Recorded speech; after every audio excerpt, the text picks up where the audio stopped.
স্মরণ করো যখন জাকারিয়া তার রবকে ডাকল, হে আমার রব, আমাকে নিঃসন্তান রেখো না, তুমি শ্রেষ্ঠ উত্তরাধিকারী দাতা। আমি তার আহ্বানে সাড়া দিলাম, তাকে ইয়াহিয়াকে দিলাম।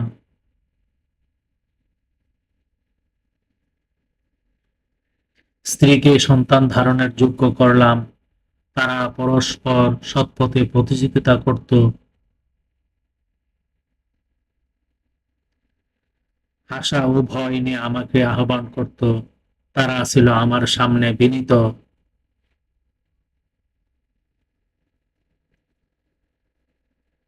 আর যে স্বীয় সতীত্ব রক্ষা করেছিল তাতে আমার পক্ষ থেকে রূহ ফুঁকলাম।